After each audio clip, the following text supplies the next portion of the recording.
وَإِن تَصْبِرُوا وَتَتَّقُوا لَا يَضُرُّكُمْ كَيْدُهُمْ شَيْئًا، اگر تم ثابت قدمی دکھاؤ، صبر کرو اور تقوی اختیار کرو تو پھر دشمنوں کی چالیں تمہارا کوئی نقصان نہیں کر سکتی۔ اس کی مثال غزوہ احد سے دے رہے ہیں۔ غزوہ احد کے اندر صبر کی تھوڑی کمی آئی۔ صبر سے مراد یہاں استقامت ہے۔ جس طرح کے دل بدر میں مضبوط تھے، اس طرح کے مضبوط تمہارے احد میں نہیں تھے۔ احد کے اندر نبی پاک صلی اللہ علیہ وسلم کا حکم بھی ٹوٹا۔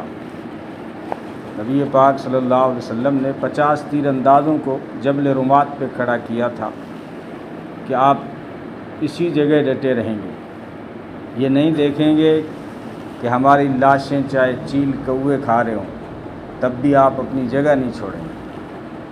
لیکن جب جنگ ہوئی تو مسلمان پہلے حلے میں ہی جیت گئے۔ تو وہ جو 50 تیر انداز تھے، انہوں نے سوچا کہ نبی پاک صلی اللہ علیہ وسلم کی منشا یہ تھی کہ جنگ کے دوران ہٹنا نہیں ہے، اب تو جنگ ختم ہو گئی، مسلمان جیت گئے، اب وہ پہاڑی پر سے نیچے اتر آئے۔ جیسے ہی نیچے اتر آئے تو اس وقت حضرت خالد کو کفر کی طرف سے لڑ رہے تھے، تو وہ جنگ کے بڑے ماہر تھے، انہوں نے اسی پہاڑی سے حملہ کیا اور مسلمان دونوں طرف سے کفر کے بیچ میں آ گئے۔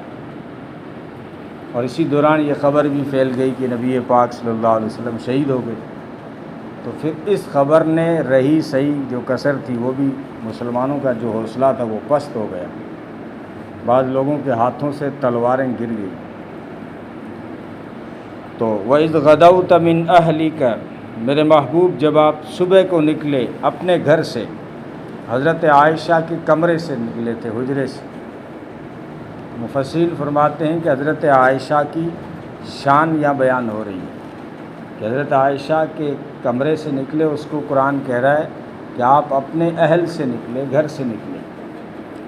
اور اللہ تعالیٰ کسی کو نبی کا اہل قرار دیں، بے شک وہ گناہوں سے بھی پاک ہے، وہ نیک اور صالح ہے۔ کیونکہ اگر نیک اور صالح نہ ہو تو اگرچہ نبی کا بیٹا ہو تب بھی اللہ تعالیٰ اس کو نبی کے اہل نہیں قرار دیتے، گھر والا نہیں کہتے۔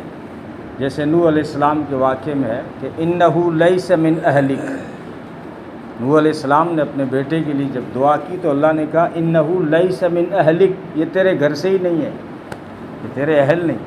تو یہاں پہ حضرت عائشہ کو قرآن نے کہا اہل کا، نبی کا، تو اس سے نبی حضرت عائشہ کی شان بلند ہوتی ہے۔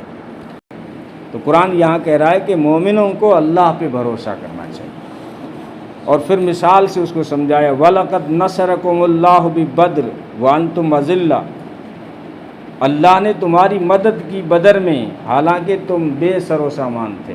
اذلہ یعنی کفر کی نگاہ میں تم ذلیل و خوار تھے، کچھ بھی نہیں تھے، 313 تھے، یہاں 700 تو ہو نا، وہاں 313 تھے اور سامنے 1000 کا لشکر تھا، وہ بھی ہتھیاروں سے لیس تھا، سواریوں کے ساتھ آیا تھا، باجوں کے ساتھ آیا تھا، خوشیاں منانے آیا تھا، عورتیں ساتھ آئی تھی۔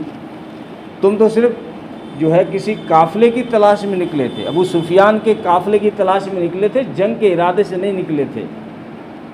بدر کی جو جنگ ہو گئی یہ یوں ہی ہو گئی، قافلے کی تلاش میں باہر نکلے، اور ابو سفیان بڑا چالاک تھا، اس نے سواری دوڑائی، مکے اطلاع کر دی کہ قافلہ لوٹا جا رہا ہے، جلدی آؤ۔ تو انہوں نے کہا کہ بھائی چلو اسلام کو ختم ہی کر دیتے ہیں۔ وہاں سے 1000 کا لشکر آیا، بڑے بڑے سرغنہ تھے، اس میں عورتیں بھی آئی۔ ان کا یہ تھا کہ 313 کیا حیثیت رکھتے ہیں، کھلے میدان میں مقابلہ ہوگا، 300 کو ختم کر دیں گے، اسلام مٹ جائے گا۔ لیکن یہاں الٹا ہو گیا، جب آئے ہیں تو اللہ کی مدد چونکہ یہاں مسلمانوں نے جو ہے بدر کے اندر دلوں کا حوصلہ دکھایا۔ اللہ کی مدد دلوں کے حوصلے کے ساتھ ہوتی ہے۔ قرآن ہماری یہ ذہن سازی کرنا چاہتا ہے کہ کیونکہ دنیا دار الاسباب ہے، جیسے تم یقین کرو گے ویسا فیصلہ ہوگا۔ حدیث قدسی میں ہے میں اپنے بندے کے گمان کے مطابق فیصلہ کرتا ہوں۔ گمان، یقین، جس طرح کا یقین ہوگا پھر فیصلہ بھی ویسے ہی ہوگا۔ تو دنیا دارالامتحان ہے، تو یہاں پہ چونکہ ارادوں میں تھوڑی کمی دکھائی گئی۔ ایک تو یہ کہ دو گروہ کے اندر جو ہے یہ حوصلہ پست ہو گیا تھا، یار ہم بھی چلیں، یار جیت نہیں ہوگی۔ دوسری بات یہ ہے کہ نبی کے طریقے کو چھوڑ دیا تھا۔ مسلمانوں کی کامیابی دو چیزوں سے قرآن ہمیں یہ پیغام دینا چاہتا ہے، تمہاری تھوڑی دیر کے لیے شکست ہوئی، اس میں تمہارے لیے سبق یہ ہے کہ اس کے اسباب ہیں، اس کی وجوہات ہیں۔ ایک وجہ ہے کہ نبی کا حکم ٹوٹا، جب نبی کا حکم ٹوٹے گا اللہ کی مدد نہیں آئے گی۔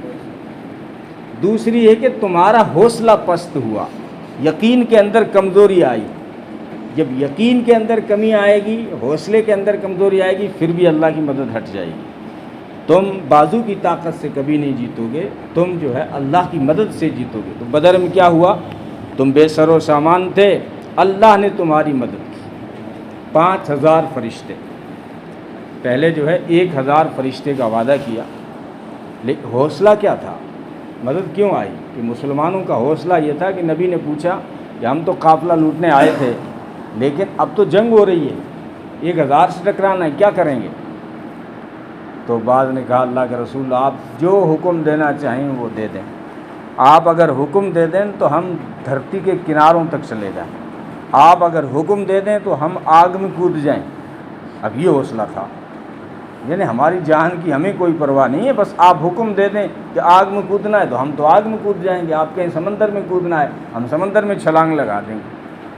1000 کیا ہے، اگر 10,000 بھی ہوں اور آپ کہیں ٹکرا جاؤ تو ہم ٹکرا جائیں گے، ہم اپنی جان کی پرواہ نہیں کریں گے۔ یہ حوصلہ دکھایا تو پھر اللہ کی مدد آئی فرشتوں کی شکل میں۔ پہلے جو ہے 1000 کا وعدہ تھا اور پھر 3000 فرشتے آئے، اور پھر یہ خبر آئی کہ ایک جو ہے کرز بن جابر جو ہے بہت بڑا لشکر لے کے آ رہا ہے اور مشرکین کی مدد کو آ رہا ہے۔ تو اللہ نے فرمایا اگر ان کا لشکر آیا تو میں 5000 فرشتے بھیج دوں گا۔ 1000 کا وعدہ ہے، لیکن مسلمانوں نے صبر دکھایا، یہاں پہ حوصلہ دکھایا اور تقوی دکھایا، یہاں اللہ کے نبی کا کوئی حکم نہیں ٹوٹا۔ تو پھر کیا ہوا کہ اللہ کی ڈبل مدد آئی۔ 1000 کا وعدہ تھا لیکن 3000 فرشتے آئے، اور بعض مفسرین فرماتے ہیں کہ 5000 فرشتے آئے۔ بعض مفسرین نے کہا 5 تو نہیں آئے، وعدہ یہ تھا کہ اگر اس کافر کا لشکر آ گیا نا اور مدد کرنے کو ان کی تو میں 5000 فرشتے بھیج دوں گا، لیکن وہ ایسے ہی خبر تھی، افواہ تھی، کوئی جو ہے ان کی مدد کو، مشرکین کی مدد کرنے کو کوئی نہیں آیا، تو 5000 فرشتوں کی ضرورت ہی نہیں پڑی۔